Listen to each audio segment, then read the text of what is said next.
What up, Talkin Fight fans? Thanks for tuning in to today's episode of the Knuckle Up Knockout of the Week. And it is myself, Mike Orr, and Cedric Ben who are going to present this to you today.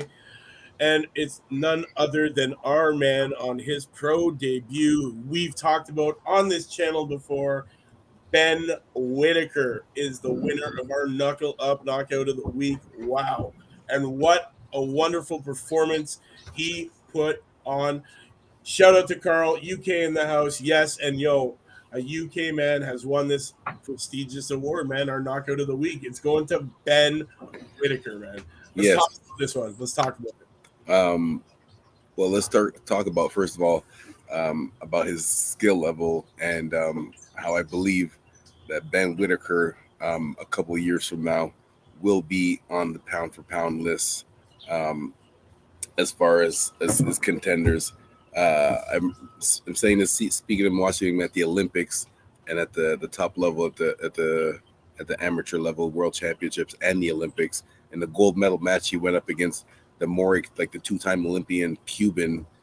He lost it, but it was a very close match, similar to how like Shakur Stevenson lost in his gold medal match to the more experienced Cuban. Whittaker did the same thing too, but you could see the skill level, the confidence and the skill level is there. Carl is talking about his behavior. Yes, I understand. Showboating, yes. The showboating. But I mean, as long as you're backing it up, whatever, those are the little things that either people pay to watch you lose or will support you because of those things. So that's for promotional reasons, I guess. Yeah. Honestly, I do think he should have been a little more humble in the ring, though. Oh, I am watching you. Yes. Honestly, I thought that he should have been a little bit more humble in the ring, considering it was his pro debut, right? And you know what? The competition definitely wasn't up to to his standard and his level of boxing. What number fight was this? What number one, man, for Whittaker? Oh, that was his debut. Yeah, that was. Yeah. That's it's funny because as I'm watching his highlights now, he's literally dancing in the middle of the fight as he's making the guy miss. Yeah. So, See, listen, Greg O'Neill though had 13 fights going into this one. Okay, he was 6-1 going into that fight. Whittaker, pro debut. Greg O'Neill, obviously, he's a showcase for a showcase fighter for new talent, definitely. You know what? I don't think Carl is saying that Sugar Hill will knock that behavior out of him. You know what? I don't think. Looked like Mike after Budweiser. I don't think he's gonna focus on getting that behavior out of him as long as he's staying successful, because I think that confidence is part of it. Like, for example, in his Olympic gold medal match, when he was walking, like he was dancing, walking to the ring, listening to the music that was playing. They got to pick their own music, and like that's just the confidence that he has.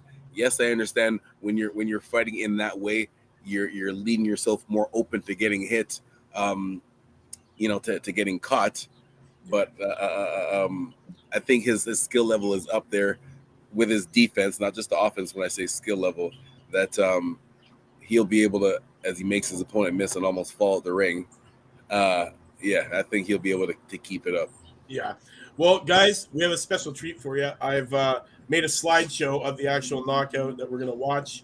We're going to click through it frame by frame, and you guys are going to get to see this wonderful setup, and it's great, man. He starts it off with a nice little step jab, followed by that overhand right, and wow, was it devastating.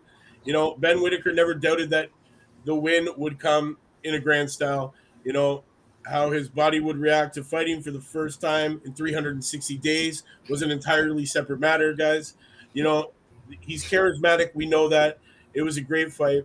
The fight was his first since claiming that silver medal for Great Britain during the delayed 2020 Olympics, right? So I guess he had a lot of spunk and a lot of energy, man, going into this one, definitely because of the fact that it's been almost a year. So I can kind of see where he was coming from with all this. we're gonna start the flipping slideshow. Yeah, Carl, we'll get it going for you, brother. All right. Oh, where is it? Oh, Eric, thank you. Here we go, guys. So we're gonna start off here. Nice long jab, full extension, and notice how he's keeping his right hand up by his cheekbone right there. A lot of people when they throw their jab out, they just that other hand is loose, but he kept it up. Here he is, maintaining that distance. And here he is with the step. It's coming. Yeah. Extension. His opponent is trying to use his right hand to try to catch that jab. Yeah. Oh, he knew that right hand was coming too. Look at his face. Yeah. His opponent's face. Yeah. He knew that right hand was coming. Don't worry. At the end of this, there's more of the beginning. So just keep with the slides. You'll see it, folks. It's great. We're just going through them one by one. we even got the part where he knew the fight was over. You'll see it. It's coming up, guys. Right here when he's on his back. This guy's like, man, that expression is like, holy man. Yeah. Look at that. I'm done. Yeah. Like that expression No, here it is.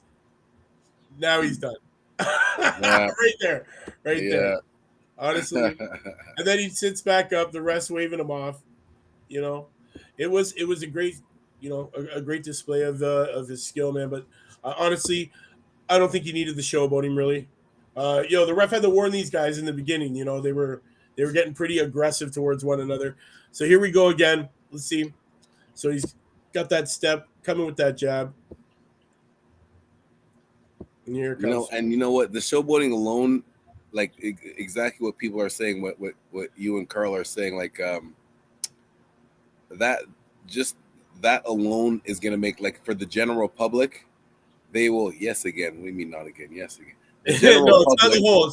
It's just the shot. Don't worry. It's just the shot. The general public will be kind of split on it. Some people will specifically not like him because of that, and there's going to be some people that do like him specifically for that. That's all Mike. But he's putting it all on you, Mike.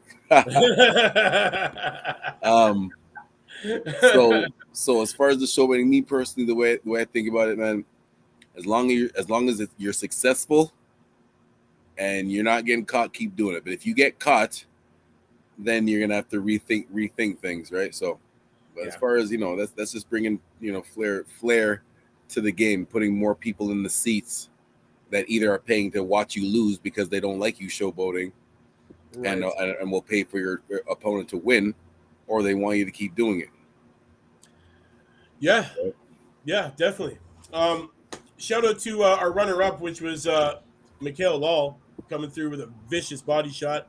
That was our runner-up, man. Mikhail Lal improves to 16-0 against Javier Andino.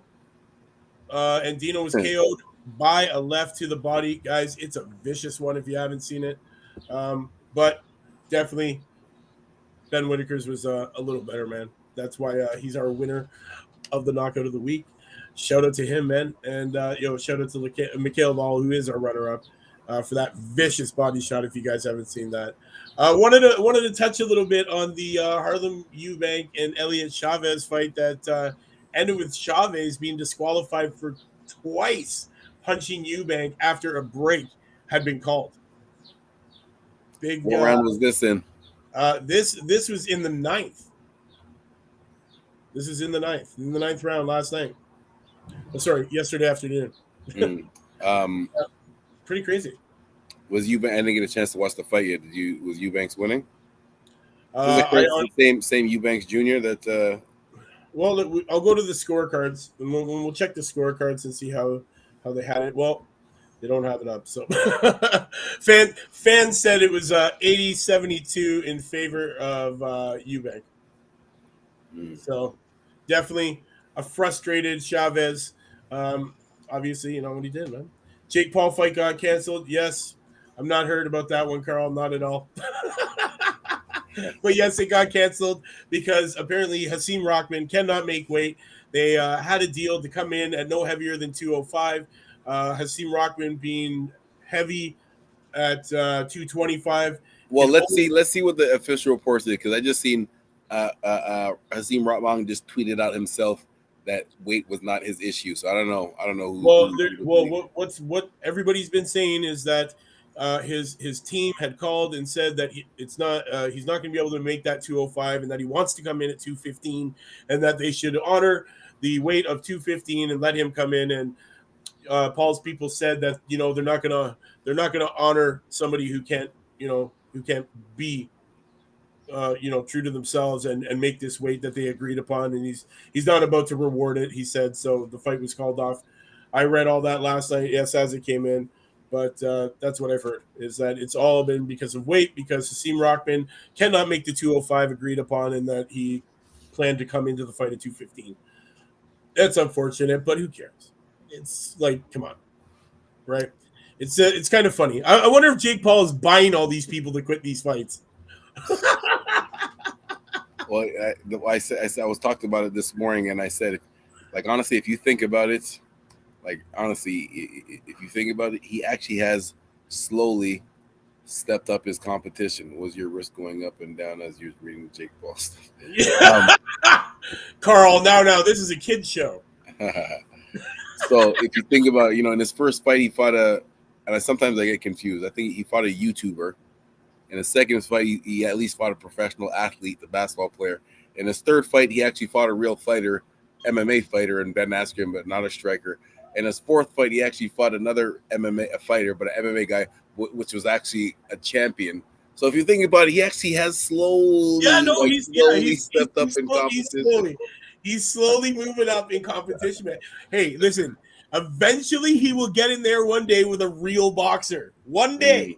Might not be this day, it might not be this year, it might not be next year, but he will get in there, man. Eventually. One day we will see it, and it will be somebody who is going to knock his ass out, man. Like, come on. It's got to happen, guys. It's got to happen. Yeah, big fights this weekend, guys. Lots of fun. If you didn't see it, there's always repeats.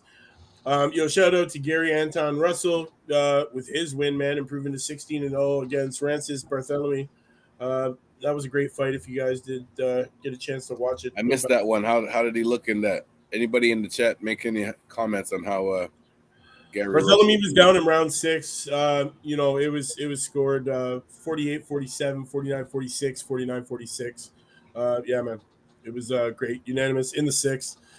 It was unanimous going up right into the 6th till that TKO win, man. And so, he looked really good. Interesting. Yes. Oh, I hear the train coming. Oh, you can hear that? That's like a couple streets away. That's awesome. All right. Well, we had a great weekend of fights, guys. I hope you enjoyed them as much as we did. Thanks for tuning in to today's episode of the Knockout of the Week Award. And it goes out to our man, Ben Whittaker, with his wonderful knockout of Greg O'Neill. Showboating, like it or hate it, it was there. You know what it is. Yeah, Jake Paul hype train. Good for you. Carl's part of the Jake Paul fan club. I think he's actually the UK president. So if you need any Jake Paul posters, just hit up Carl at Last Bell Boxing. He'll mail them directly to you. That's hilarious. Yeah. Shout out to all the fans tuned in today for this wonderful episode of the Knockout of the Week. You know what it is, man. We'll see you next week. Same time, same channel, new Knockout. Please subscribe. Help us get to that 3,000, that new milestone, man, whatever platform you're on, because we're on all of them. And we'll see you tomorrow on this channel, 4 p.m. for Prospects, man. Join us then. We'll see you.